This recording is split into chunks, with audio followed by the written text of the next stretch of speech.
Hi, everyone. I'm Tran Bui. If you are watching right now, that means that you care. That means that you want to learn and grow and that you want to be a part of the solution. If you are watching right now, that means that you No, care. all lives matter. Let's protest. No, you're encouraging the looters and the criminals. I could lose clients and friends if I say something. But if I don't say something, then I sound like a racist. If I don't support the Black community, then there's going to be backlash. We need to support them. No, they need to fix their own problems first. It's a lot. It is really heavy. So tonight, what we're going to do is we're going to listen, and we're going to do it with an open mind and especially an open heart. So please welcome my 6 guests right now. So we have Patrick Lee, Dr. Robert James, Rick Banks, Julian Amedee, and Robert Haddocks. And in just a moment, we are going to be joined by Tyler Washington as well. Gentlemen, thank you so much for doing this and being a part of this conversation. It is clearly needed, and I feel like right now is the time to listen. So let me first start by going around the table and one word on how you feel about what's going on. Patrick, let's start with you. One word about how I feel going on right now. I would say hopeful. Okay. Dr. James? For me, I agree with Patrick. I'm hopeful. Okay. Rick? I'm grateful and hopeful. Agree with both those guys. So you had 2 words. Yes. Yes, 2 words. Already. All right, Julian? I'll say empowered. Robert? Encouraged. Encouraged. And for a moment now, Rick, I'm just going to take you out. And Tyler, your word. I'd have to say grateful as well. Grateful as well. Okay. So let's start now. You know, a common question that we often hear, and it's something just so very simple though, gentlemen. Do we say Black or African American? Dr. James? For me, both Black as well as African American. African, for me, ties into my heritage and who I am. And so I'm okay with either one. Okay. Julian, for you? Either one, again. Okay. Either one, it doesn't, yeah. All right. Does anyone have a preference?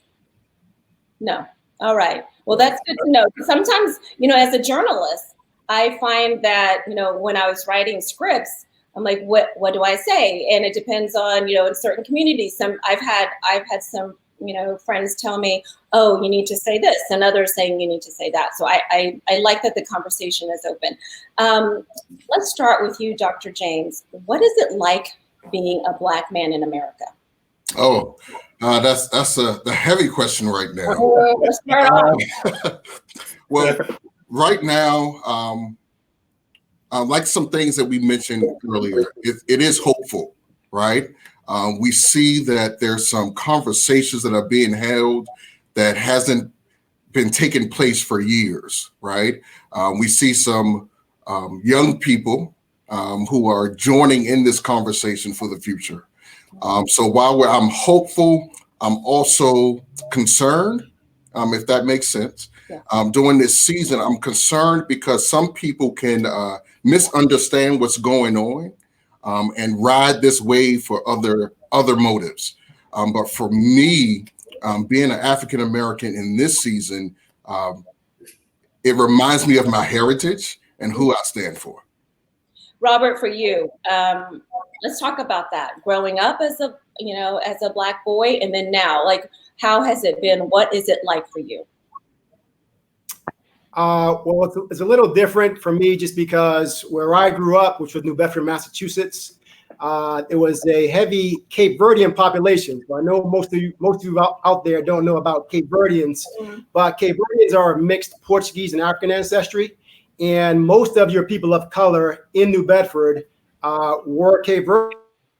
So to get to a point in New Bedford growing up, I was considered very brown skinned or dark skinned because most of the people, like my mom, were very fair skinned Black people.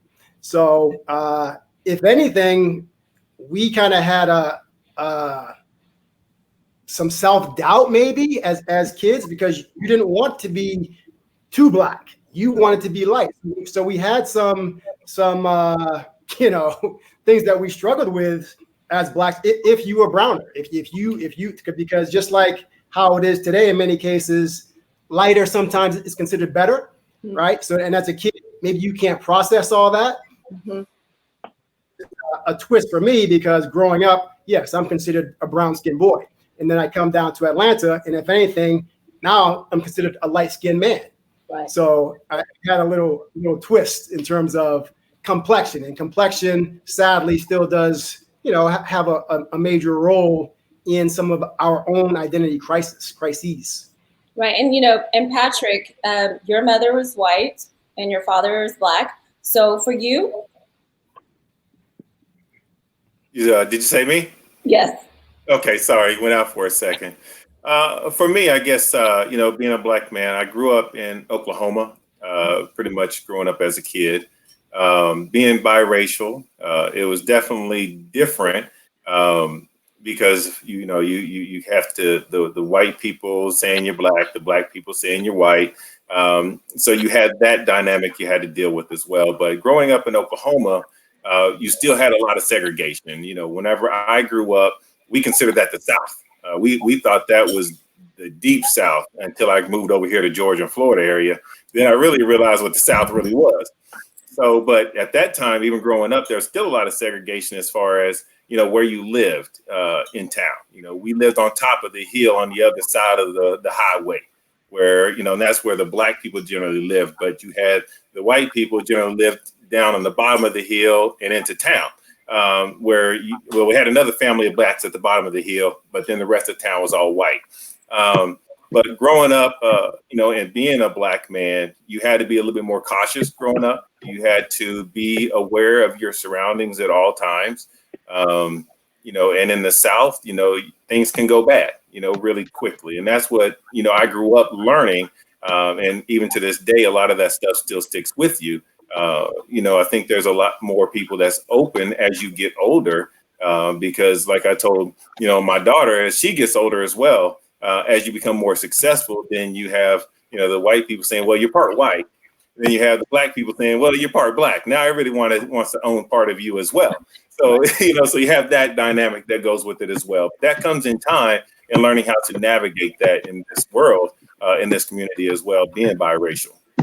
Rick, is it hard for you, or was it hard growing up? Growing up for me, I grew up in an area called Joliet, Illinois, and which was predominantly a black area. We grew up on the east side of town. The west side was considered your more white area. And my mom was a prominent business lady in town. So me and my siblings, we went to Catholic school, but we lived in an all black neighborhood, black and Hispanic neighborhood. So we went to all white Catholic school. So I kind of got it from both sides, going to a Catholic school, all white, and living in a predominantly black neighborhood. And me and my siblings, we all speak like I talk right now, which growing up, kids would tell me I sound like I'm white, you know, and I would have to explain to them, what is that, you know? So it was not difficult. I learned as I grew up. My parents talked to me and educated me on different things. And then now today, really don't, you know, it's based on, people will judge you based on what you look like, what you drive, what you possess. And it comes from both sides. Mm-hmm. Okay. Okay. So for Tyler, you know, it's 2020. Are you seeing any form of racism or discrimination? And Tyler, how old are you?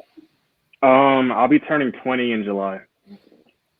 And so I'm evidently still growing up. But I know we all are. yeah, I have seen discrimination and like racism, even just like, I guess like different treatment from myself and then like white friends that I've had, or just like how like I've go over to like a black friend's house and how a family will kind of take me in, but then at a white family's house, it could be a little bit weird at times. And then also even like within high school, my school is actually on the news for like huge racial division and stuff like that. And so I've experienced this a lot. I think the weirdest experience was in high school. there was this kid who had put out a bunch of like racist tweets on Twitter. And so people had confronted him on it. And so it started this huge like black and white controversy at my school. And then one morning that kind of like sent Channel 2 news to our school was one of the kids like had this huge rebel flag on the back of their pickup truck and drove it through the entire like school parking lot in the morning. And that caused like a huge like uproar. And I've also just experienced like being stopped by the police and being given like an excessively hard time, even though I wasn't really doing much of anything, or them just being, or like me noticing how around my white friends they'll be a little more calm, but then to me they want to be a little more hostile or ask me like extra questions that don't really pertain to like what's going on in the situation at all. But that's kind of all that I've gone through as like being a 19-year-old. And Julian, do you see discrimination on a daily basis? And can you give us some examples if that's the case? Not completely on a daily basis, but yes, you do. You know, you still see it. I mean, we're in Roswell, we're in North Fulton, you know, Cobb, Cherokee County. It's still predominantly white, right? So, still growing up here, I mean, living here now, we still run into those situations. I remember, if you talk about one story, which was crazy, and it was when the current guy in the White House was elected. We were here. We went to the store. It was Walmart, and right there in the middle of the parking lot, they had it was a huge KKK gathering. They had the flags flying and everything, and I was like, I was blown away because I hadn't seen it that blatant in a while, and you know, knowing where we are and in the Woodstock area, it's definitely, you know, we're just, you know, getting into that Black population, you know, up there. So I think you see it. One of the things that's big is and I think where we're facing a lot of trouble right now is that quiet racism, right? So it's not so much anymore of, okay, I'm just going to come out and just show you and do everything right to you. It's that behind the scenes things, you know, it's that, you know, looking at you, if you're in your business, in your car, and how they look at you and really ask like, okay, is this really yours? And just little questions around it. Or if you say, yes, this is mine, they're like, oh, you know, you can see the look like, oh, really? And, you know, distrust. And I've run into that before. I think that's the biggest part now. So it's more on the silent side than it is kind of in your face. Tran, let me add to that a little bit. And when Julian brought up when you're in your cars or it was something like that, the first thing that people want to think, are you an athlete? You know, because they expect only an athlete can make money like that, to drive a vehicle like that. You know, they don't understand that you can have a degree, be an attorney or an accountant or a doctor and drive a vehicle like that. The first thing they jump to is, oh, are you an athlete? You're an ex-athlete? Who'd you play for? You know. So let's go to Black Lives Matter. It's a statement that has been used for years, but yet it is still controversial because when you say Black Lives Matter, there are those who say all lives matter. So explain that to us, to where I feel now people are accepting of it more, they're understanding the message more. Dr. James, can you explain that to us? Well, that's a very heavy question as well, because since its beginning, there have been different takes on what Black Lives Matter mean. And I can only speak for me, right? I can't speak for the movement. I can speak for me. That anytime that I hear Black Lives Matter, it's just a reminder that my life does matter, especially to other people, right? Because Tyler brought up some things, as well as Robert. They're all bringing up all these conversations about they're in situations where we don't feel like we matter, right? And so it's really a declaration for us to say, hey, I'm just going to let you know that my life matters. It's not saying no one else's does, right? But it says that my life matters, and I want the world to know that I understand it. It's like that whole movement back in the day. I'm Black and I'm proud, right? Or I am a man. It's all those movements. It's the same cadence, right? But it just has a different effect now, and that there are younger generations that are pulling towards it. And I agree, and I want you all to kind of explain to us, when you see all this that's going on, when you hear these comments, and I mean, honestly, social media is just blowing up with so many people shouting at one another just on their keyboard. And I think people are having a hard time, what I think is listening. It's just conveying that message. And so when you're reading that and seeing all these comments and stuff, Robert, how does that make you feel? Which Robert? I'll tell you. Okay. I forgot. I was saying yes. No, I think activity on social media, but I think since the murder of Floyd, people are much more open to listening. I mean, I really think this is a watershed moment because it has, and people want to listen. I mean, we've had dozens of other Black people, men and women, that have been murdered at the hands of the police, but it hasn't galvanized the country. It hasn't had white people wanting to listen. And I can't tell you, I've had several people, whether it's clients or friends, talk to me, and we've had exchanges, and as I said, groundbreaking exchanges that we never had before, where they express sympathy or support. I shouldn't say sympathy, but support, and also just ask questions. Like they asked me, like, am I afraid if I get pulled over by a cop? And they want to know what it's like. So I think for the first time, really in my life, we have people that are seeking understanding. And that's what I've said. The biggest thing to come from this is, and to the start of some positive change, is seeking that understanding, and things like this certainly, go toward that end.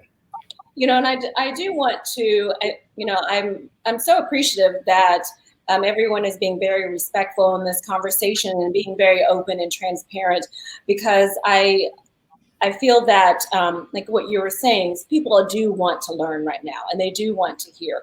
And this is not about this race against another race, or it's not against, like, Blacks against cops and Blacks against white or whatever. I feel like it's us against racism. So when you were talking about that, I think it is very interesting that people are more willing to speak up. Patrick, why is it? What is different this time? And how have you been approached through this? Yeah. Well, I think it's different now. One, because of social media is a big key factor on getting the word out. People are starting to see it and notice it. I believe a lot of people coin what Will Smith said, is that, racism is not necessarily getting worse. It's just being filmed. And it's always been going on. But now with social media, people are starting to see it and how more prevalent it really is.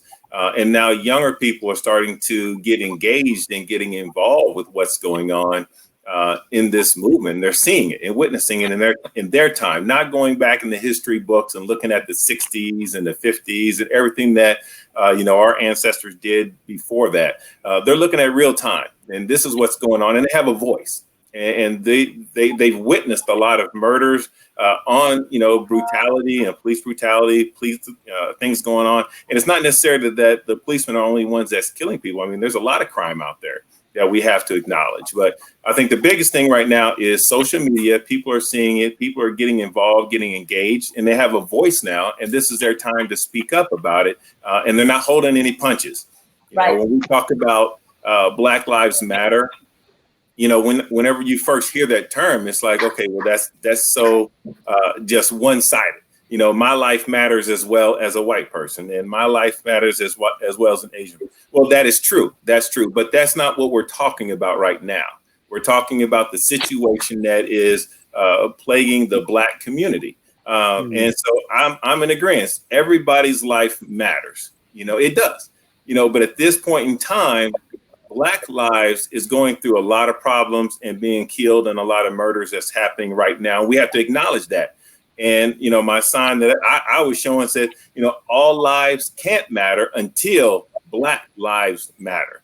So we want to be inclusive with all lives matter. Then you know what? Let's get there. But first, let's acknowledge that Black lives matter as well. And I will just say, in this community, I've seen a lot of signs, and I've seen a lot of signs in the hands of white people that are acknowledging and addressing now that Black lives do matter, and they're not afraid to tell us and say, hey, we standing with you. We understand that your life matters to us, and we're going to make a statement now. And that just means so much to see that in this community right now rallying around us. Julian, so for you, are you seeing a lot of friends contacting you now, asking how you're doing and how you're feeling? I feel like that I'm hearing that more from my Black friends. And I feel like I feel like if we don't reach out, like this is such a big moment. So are you seeing that? Are you seeing more support this time? Yes, I definitely am. I definitely believe that I say it all the time, something's different about this one. Something is different. It's not the first, it's not but something is different. And I think it's the fact that it was just in your face. You can't get that image out of your head. It's in your face. So there is something different. And it's funny that you bring that up because just today I noticed that some of my high school friends started a group of a conversation. Let's just start in a conversation. That's what they call the group. So it's all about high school, my high school classmates and everything who are talking about this and stuff that's going on. And one of the first questions I saw was one of my white classmates who asked. He said, did I ever, did we ever have that at our high school? We went to Freeport High School in New York. He was like, did we ever have that in high school? He said, because for him, he didn't remember seeing that. He was like, I don't remember that, but am I looking through the world in rose-colored glasses? And it was an interesting question. So I'm reading the responses. I didn't get it to respond just yet, but you heard conversation answers like not really, and it was somewhat kind of true that our high school was somewhat a little different. It's not like it wasn't there, but the friends and the people who were close by, you never really saw that much of it. For such a diverse community. So, but, things like that's going on where people are coming out and, saying that they, that I'm on your side and I have this and the what can we do, things like that. I do want to touch on one thing, and Patrick said perfectly. When we talk about Black Lives Matter, it's not that we said, against all lives. It's part of all lives, right? So I saw something one day and it was a perfect comment for it. It said, if the phrase Black Lives Matter bothers you because you believe that all lives matter, but you want to push forward that blue lives matter, which is not really a life, it's not a being, then the common problem or the wrong color is black, right? So if Black lives bother you because you like all lives matter and blue lives matter, then that problem is black. And there goes your issue right there. So everybody who's running like, I'm not this because all lives matter. Well, Black lives are part of all lives. So if you have a problem with that, it's not, I don't think anybody in this movement or anything any said this has said that it's only Black lives. That's not the phrase. It's not only Black Lives Matter. It's just Black lives, because of of what we're seeing happening to us at this time. And I think that's where we are. Yes. And Tyler, so for you had shared with me that you've had a lot of friends reach out to you as well. Will you share that with us? Yeah. I've had a lot of friends reach out and just say I'm here to support you. Like, I hear you, I see you, I love you. And that's been just like very encouraging to me, because I know that they do like love me and they see me and stuff like that as being a Black man. But at the same time, it's just in this time, it's like comforting, because I can oftentimes feel like invisible a lot of times. And oftentimes I think being Black, you kind of want to stay under the radar just because like I'm just trying to get by without having any trouble being caused or anything like that. And so with this moment, there is a huge spotlight on us Black men, because with the different events going on, we seem to be the common target. And so with having friends like saying encouragement and saying those nice things to me, it's made me feel good. And it's made me feel like, okay, granted, it's not every white person that's calling my phone and being like, hey, I'm here and I support you. But I know that at least the small chunk of ones that are in my personal world, they're looking at me and they're like, I see you, I hear you, I'm here for you. If you need anything whatsoever, let me know. And most of it is like, I tell them, continue doing what you're doing and doing it to other people, not just me. And also they just come for like education and kind of like, well, what is it like? Because they don't know what it's like. They never experienced any of it. And so it's been just nice to just be able to educate and let all of my white friends know, like, here's what it's like being Black in America right now. And here's what it's like to kind of live in my shoes. And so this has been a great encouragement. And I think it's been encouraging getting encouragement, but it's also been encouraging being able to like bestow knowledge upon my white friends, just so we have a bunch of ignorant people walking around. And so that's just helps me feel better. Dr. James, so I know I have, and sometimes I feel this way too. I want to say something and I'm overthinking it. You know, when I put it out there, does it sound like it's enough? If I say it the wrong way, will I be criticized? And, you know, if I use the wrong words, what can I do? But if I don't say something, then I'm racist and I'm not supporting my friends. And I know that there are a lot of people who are out there feeling the same way. Do you get tired of trying to educate us? I mean, any of you? Dr. James, I'm going to start with you. No, I never get tired educating. But the thing for me, I'd rather you just be honest with me so we can have a conversation.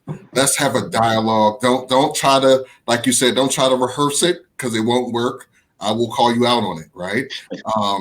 But just be authentic. And if we have a relationship, we can have this conversation together. So yes, I don't have a problem explaining. I don't have to have a problem giving some history and some facts behind movements. I'm really open to that, right? But for me, I think I'm past this moment right now, right? I'm ready for the what's next. Okay. What's next? What do we have to do? Let's get past this talking moment, right? And let's move into, we now have a job to do so change can happen in the land.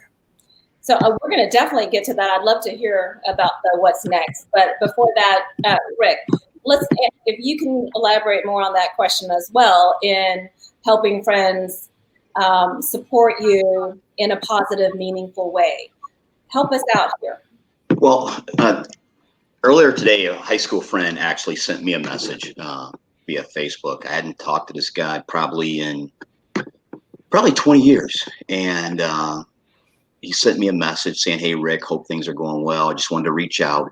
And he wanted me to watch this video and give him some feedback on the video. And he said, also, by the way, I want to ask you, do you feel that there was racism at our high school? And there was some racism. I can't remember anybody ever calling me out of my name, but there was some racism. And I told him, let me think about it and I'll get back to him. And even today, the last couple of weeks, you know, at the facility, you know, had a few members come up and talk to us about different questions and ask, what can they do? And me and Julian, we had the most touching moment. Was that on Friday, Julian? Where a kid that's been training with Julian for how long, Julian? Good 3 years now. Well, yeah, 3 years. and now he just completed his first year of college. He came in and he was like, "Hey, Rick, when you and Julian get a couple minutes, can I talk to you?"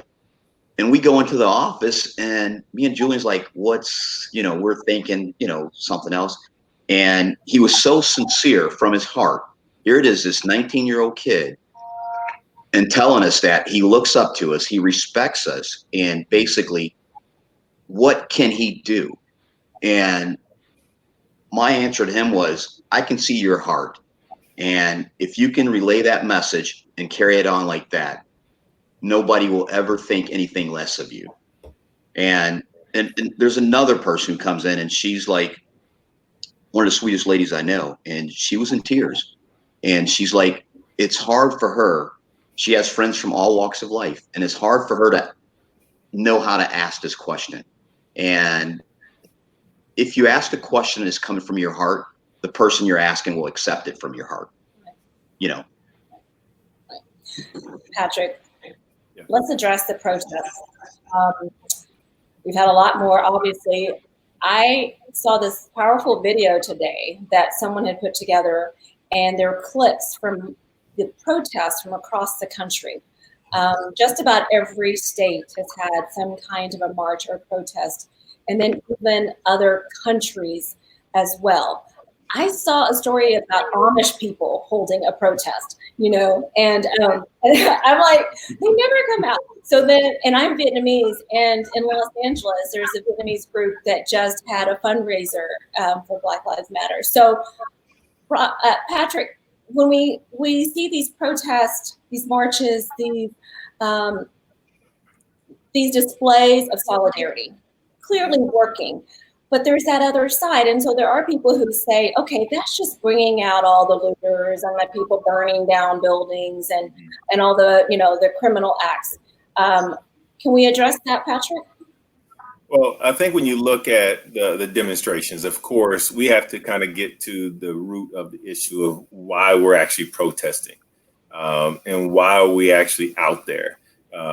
And a lot of it, yes, there's a lot of detractors that's trying to steer you away from what it was initially started off as a peaceful protest. 95 to 99% of the people that's out there protesting, marching, they're doing it the right way. And it's good to see that there is solidarity out there, but there's always going to be those different type of groups that's going to get out there and try to make it about them, that has their own agenda. And I've heard it before, as far as the root of the problem is always getting buried. That root is deep down in there, and it gets buried, and we just trample all over it instead of going and continuing to see what the root of the issue is. And when we look back at, police brutality in this country, we look at equality, we look at everywhere we've been over the last 400 years to now, all that plays a part into the system. And you can't say, and a lot of people try to say there's not systematic racism or it's not a systematic oppression and things like that. But, there was a system that was put in place hundreds of years ago that is still in place until today. And we're still living off of those ramifications and repercussions of what was put in place. It wasn't that long ago that, Black people couldn't go to certain colleges. It wasn't that long ago that they couldn't vote. There's a lot of people that's still alive today that was against that. And so our ancestors, there's a lot of, societal that's built on our ancestors' backs, for say. We didn't get a chance to jump on their back and keep pushing ourselves up. We basically had to kind of do it on our own at this point moving forward. So we can't go back. But the thing is that we have to understand why we're doing it, what we're doing. Don't get distracted by, the glitter of the riots, and even Martin Luther King, we always try to go back to Martin Luther King. Everybody wants to go back to Martin Luther King, nonviolence protest, this and that, and even, Martin Luther King said, yeah, he didn't like the nonviolent, the rioting of the protest, but he also stated that riots and violence is the voice of the unheard. And that's what we're finding with today's youth. They just don't feel heard. And so they can resort to different things when they're not being heard and their voices aren't coming out and people aren't doing anything about it. And it hasn't been done for the time that they've been alive. And that's what we have to look at now, is I can look back and say, yeah, we marched, we chanted, we protested, and things got done non-violently. Today's youth, they can't look at themselves and look at other youth and say, okay, well, this is what happened. This was the outcome. No, we've been telling y'all, and they look at Kaepernick, and Kaepernick did nonviolently. He was sitting there and he was telling y'all, don't let it come to this. And now it has come to this. And I don't condone the violence. I don't condone the riots. We need to continue to look at the main issue here and stick to it and don't get distracted from everything that's going on around it. Robert Haddocks, if we don't protest, if we don't march, we don't care? No, I wouldn't go to that extreme. It is always a bonus if you are active in your protest rather than silent.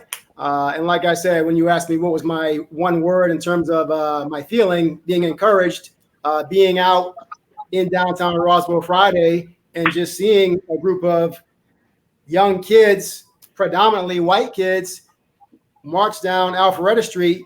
I mean, that to me was very moving and important. And as I said on Facebook, I mean, I do think that the youth will lead us. And the youth, I was having a discussion with a client today. Most people are going to be much more accepting. I'm talking majority. They're going to be more accepting racially than their parents. Okay, so these kids, they don't see as much racism as their grandparents. They're not going to have some of those biases that their grandparents had. But again, to get back to your question, no, I wouldn't say that somebody is not. I wouldn't criticize them if they didn't. I would hope that they did, but I wouldn't hold it against them if. Oh, we just lost him. Okay, Julian, you're going to pick it up. Okay, so look, I wouldn't hold it against them if that's where you left it. I wouldn't hold it against them if they didn't come out because you still don't know somebody's heart. And really and truly, just because some of these people are out there, we still don't know fully where they are. It could be the heat of the moment. Mm-hmm. You know what I'm saying? So it's good. It's great to see people out there and doing everything and going. Yes, it is encouraging, but you still want to sit back and say, okay, that question, that statement that Patrick made a little earlier. I mean, oh no, Dr. Roberts said it was, what's next? Okay, so we've all done this and we've gotten to this part and where everybody's upset, frustrated, and ready to push forward. Well, what's it going to look like in 2 weeks? What's it going to look like in a month, right? Is it still going to be this fire or is everybody just going to settle back into what life used to be? But as I said before, this one feels different. Yes. I don't know, but this one feels different. I believe that we can see something else outside of this. And I'm hoping that all, Black, white, Hispanic, Indian, as you said, there's so many different people coming together on this right now that I hope that we do see something that moves on from where we are right now. So it sounds like we're just itching to get to like the what's next. I'm ready to. Okay, but before we do, can I someone tell me what can we do for the now? So we're talking about the marches, we're talking about the walks, Dr. James, what can we do now to show support in a positive and meaningful way? Because I feel like there's also that support out there that's just a lot of shouting and a lot of and this is from all sides. We're not criticizing any one group, but I feel like there are people who want to be supportive and yet sometimes their words are probably more hurtful and it's even more divisive. So Dr. James, can you just tell us? The best way right now for support is less talking, more listening, right? Since we know that it's the voice of the unheard, just hear them.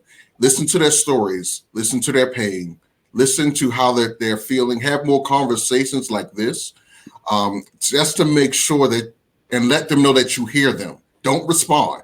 The moment you respond, that creates something else, right? Mm-hmm. So I think that this season that we just need to listen on both sides, right? Yeah. Just to hear the pain and what's going on in our community. Yes. Julian, do you have something to add to that? No, he said it exactly what it is. Yeah. Just listen. So, And Tran, just kind of piggyback. I think, like Dr. James said, Pastor, is that right now it's listening and having conversation and being open and transparent and listening to where they're coming from. And that's kind of where we need to be at this point right now. I've gotten phone calls from people I haven't talked to in years that just want to talk and just want to ask some questions and get my viewpoint on different things, but also just listening. I mean, just from my daughter who has a voice and just wants to get her voice out there. And even with this COVID-19 thing, it's very risky. With a lot of the protests and the marchings and things that's going on. And we have to take all that into consideration. And there's a lot of people that's unemployed, they're hurting right now, and they just need an outlet to say something, to be part of it, to get out and address what's going on.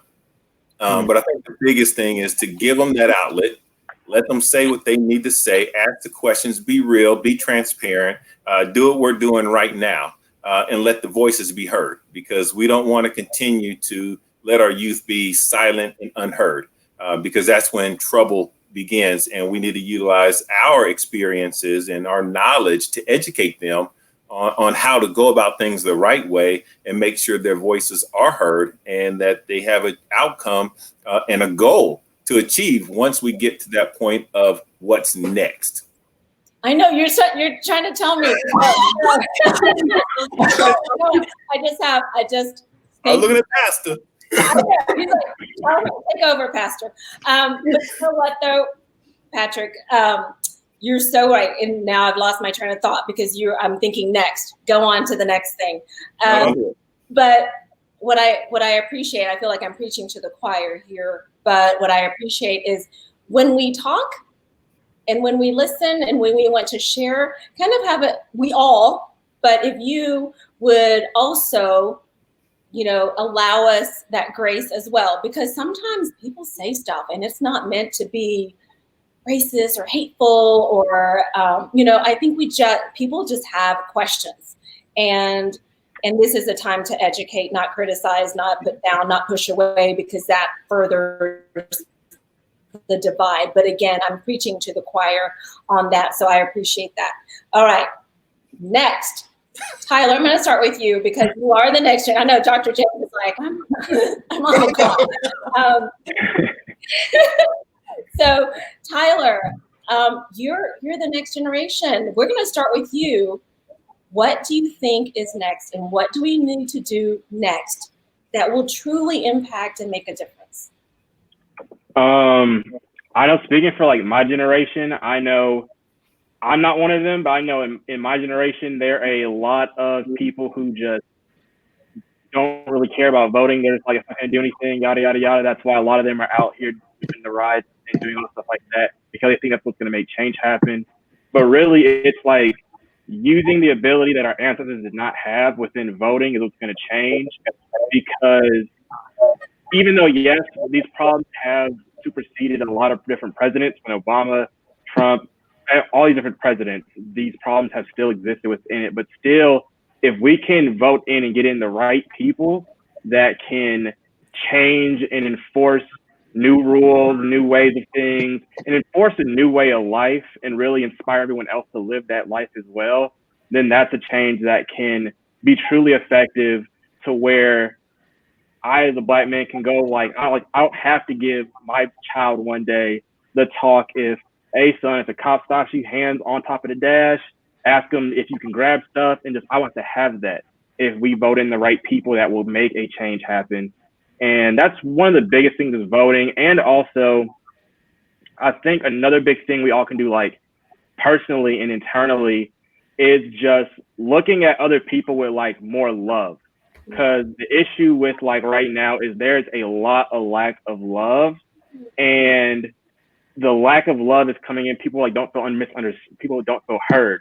That's what people can feel loved by being heard. People who do not feel heard don't feel loved. People who don't feel seen, people can still love through being seen. And so there are these different ways of people not feeling loved. That's why they're acting out. I think because I worked in childcare a lot, I've noticed with children, the ones who don't act up are the ones who are loved and listened to. And the ones who do act up are the ones that don't get much attention. They aren't really listened to that much. Those are the ones that are going out, hitting kids with toys, stealing graham crackers, and just doing a bunch of craziness.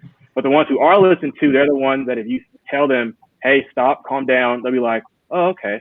And so it's the same thing now, but just with adults. Rather than stealing graham crackers and causing havoc on a playground, people are out here throwing, like, flipping cars and robbing stores. It's because we're adults now. And so the biggest thing is just loving people, hearing them and understanding them. And that all just, like, I think love is really going to fix this completely. And my generation can really just drive home love. All this can be fixed to where this won't even be a problem like 70 years in the future, to where, like, the future, like 3 generations from now, this won't even be something that has to be talked about because it just does not exist whatsoever. So that's kind of like my thing for what my generation can do for the next movement to make this better and make this a better world. And there's your mama's commenting right now. That's my baby. You know, speaking of love, I think we're in good hands if this is the future of our generation. Yes. Tyler, I'm going to do the hashtag Tyler for president, okay? There you go. There you go, Tyler. Yeah. Yeah. For president. Yeah. Now it's time to listen to your elders about the next. Dr. James. Please. Oh no, I could listen to Tyler because Exactly. Yeah. because he brought those good points. Because for us, it's really the only way next is us to really understand loving one another, which is really, really important. As you love yourself, right? For the community of faith aspect. But for me, it's about making sure we have the people in the right positions, in right places, making sure that we have people who are willing to allow others to the table, right? And that's the issue we're seeing in a lot of our communities. We have people at the table who are trying to speak for us, but they're not us. And so those are some drastic changes, I guess, that need to take place as it relates to what's next. And then for me is empowering new leaders like Tyler, right? To give them all the tools that they need so that they can run and not have to worry, right? We provide all the support that they need to let their vision go forward. And that's how I'll share. Well, that was worth the wait, Dr. James. So does anyone else want to add? We're going to start wrapping up. So does anyone else want to add anything or contribute to what's next? Yeah. Well, I think. Yes, voting is pivotal. But again, we've had this problem for years, regardless of who's in office. So I do think we need to look beyond that and just take more action. And also, even though we kind of moved from the talking, one point that I wanted to make was that we need to talk with people who don't look like us, don't think like us. Because too many people stay in their own little bubble, and it's easy to hold those views. They may be antiquated, they may be racist, whatever they may be, but it's easy to hold those views when you surround yourself with people who look and think like you. So again, multiculturalism and just getting different points of view respectfully, and I think that will help advance the cause. I think Tran, just piggyback on that a little bit. I saw a comment that popped through as far as the question of what the talk is. I know Tyler mentioned that as well. And I think forums like this and having conversations interpersonal is major. And I want Tyler to kind of say, because even with me growing up, some of the things as far as that talk is, when you're out and you're driving, you're looking straight ahead. If you get pulled over, where I'm from, the talk was, if you get pulled over, a cop comes behind you, you turn on your flashers to let them know that you see them, and you drive to the most well-lit and populated place. Very slowly, you slow down, put your flashers on. You don't pull over at the side of the road. No. You don't do that in the pitch black. You don't do that with nobody around. You go straight to a gas station. You drive to the police station itself, and you pull over there. You don't do that on a back road. Things like that, and those kind of conversations. And when you ask for license registration, your hands are on the wheel. If you can get to it before they come close to the car, you do it quickly. You have it close by you, so you don't have to reach in your glove compartment. You already have it ready to go, and you ask questions before you move.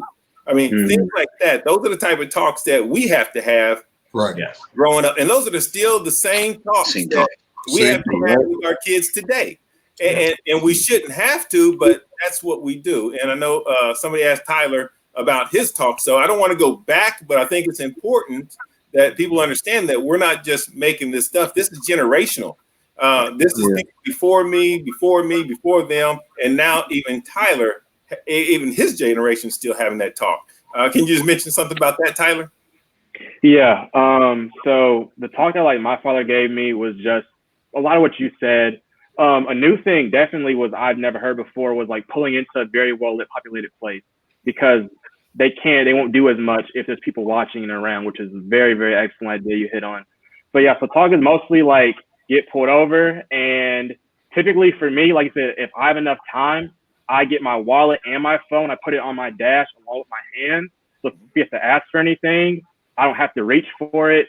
And even I know I got pulled over on a busy interstate, and so there was not any place to go for me to go turn off to. But he had asked for those things, and even though yes, they were right next to my hands on top of the dash, I still said, "Officer, is it okay if I go get my license out of my wallet?" Then he said, "Yeah, go ahead, get it." So I got it. I give it to you. Then I gave it to him. Then he asked for some other questions, and so just being as respectful as possible. And I know a lot of times police can't come into approaching us with hostility, or they can be a little more aggressive than usual. And one thing my other dad taught me is to just be calm and to de-escalate the situation. If he's coming at you all crazy, don't answer him back and be like, "Well, why are you answering that? Why is your attitude all hot?" Calming the situation down, because typically if you're calm, they'll be calm, and everything will just go smoothly. Be respectful, and also move slowly.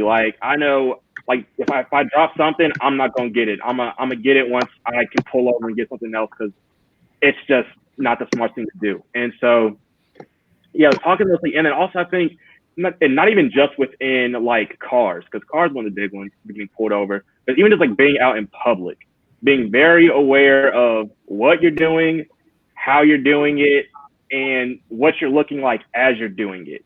Because I know there are a lot of things that I can do that if I don't do if I don't do it cautiously, I can get looked at and be like, "What was that black kid doing?" But someone else can be like, "Oh, he's just doing whatever." But since I'm black, they can look and be like, "Well, it's kind of suspicious what's going on."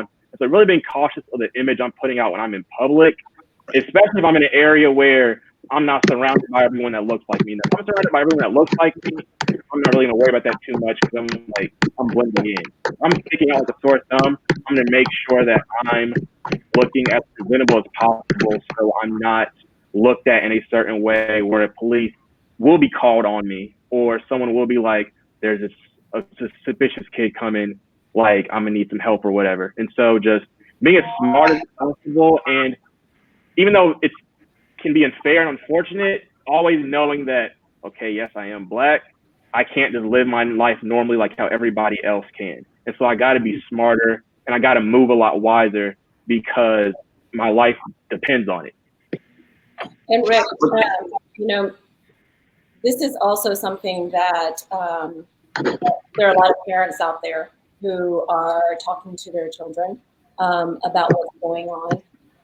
I have 2 children. We've had ongoing conversations with them on how they participate in this, and I'm not sure if someone is typing on a keyboard. So will you talk to us about how we talk to our children about what's going on and how they can make an impact? Well, my son Miles is 22, and I had a conversation with him yesterday and the day before, and also today. And he kind of opened my eyes to a lot of things. You know, we were talking and I brought up some points and he brought up some points, and he explained his point, and I apologized to him today because I saw in the news what his age group is doing as far as the police department, you know, in different states. And I apologized to him. I said, I see why you're thinking like that, because that's what your age group is thinking. And I also told him that he has to realize that, like I said, Miles is 22, good kid, has dreadlocks. And I hate that he has dreadlocks. Dr. Robert, you have dreadlocks, but there's a reason that I don't like him having dreadlocks, because he's targeted because of that. And, you know, I have to give him, to go back to the speech, when Miles got his license, I told him, you know, everything that we just talked about on here. But one thing that I added was, your job is to be respectful to that police officer, whether he's being disrespectful of you or not. If he's going to put you in handcuffs, allow him to put you in handcuffs. My job, your job is to go to jail. My job is to get you out of jail safely. Your job is to get there safely. Let me worry about that. So that's what I explained to my son. And just hearing the different points of him telling me what's going on. And one question that he asked me was, Dad, what are you doing? And I had to sit back and say, wow, what am I doing? I guess I'll go into detail about this conversation a little bit. And I think I did talk to you earlier about this, Tran. We talked about this several times. And, you know, it's kind of a touchy conversation when you talk about us as a race. We have to learn to love ourselves before we can love others and expect others to love us. Right? We have to learn how to treat our race within our race before we expect other races to treat us the same. And Miles said to me, well, Dad, what are you doing back where you grew up? Are you going back to your community? Are you doing anything? And I had to sit back and think and say, you're exactly right. And so over the last few days, I'm thinking, what can I do to help a young kid that's in a situation that he doesn't know any better? You know, in order for a kid's mind to change, he has to explore, whether it's the parents taking him on vacation or taking him to different places, take him outside the community, you know. So that's how I'm questioning myself. What am I going to do next to help the next generation?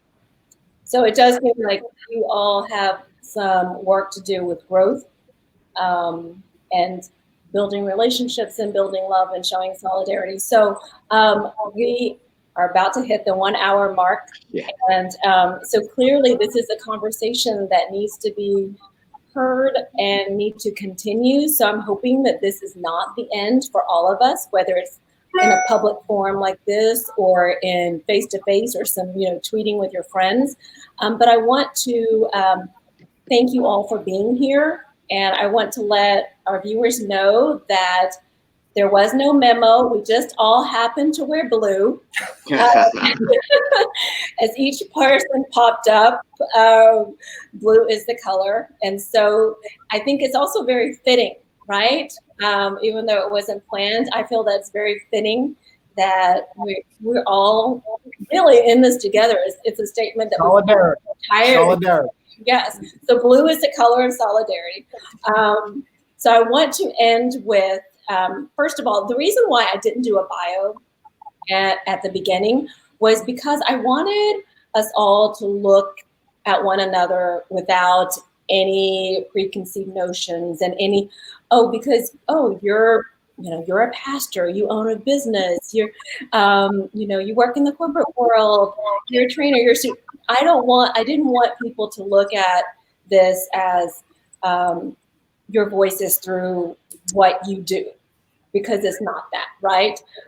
It's not what you do, it's not what you wear. So that's the reason why I didn't do the bios, but I respect all of you, and I'm super impressed with your bios. So I would like to end with going around the room and I want to ask, are you hopeful, Julian? Yes, I am very hopeful. I am very, very hopeful. Couple of reasons. One, I stated earlier, this seems different. Just what happened, how horrible it is. You can't say that it was good just to see that happen, but I believe that some good has come out of it. And just the determination and drive that you see. And then also just like Tyler, I mean, and I don't think anybody else needed to answer the what's next part of that question, because Tyler hit it on the nose. I mean, that was spot on from what he said. And that's where my hope is. I went to a protest yesterday that was led by people Tyler's age, and it was outstanding. They did a great job. And, you know, I just went to talk to them and express the same thing. They did a great job. They said in Buckhead, it was one of the largest ones that they had down going to the governor's office, was organized by a 19-year-old as well. That's hope. That's hope right there. Yeah. Dr. James. I agree with Julian. I'm very hopeful this season. I'm hopeful for Tyler's generation, right? That they're going to help bring this change, right?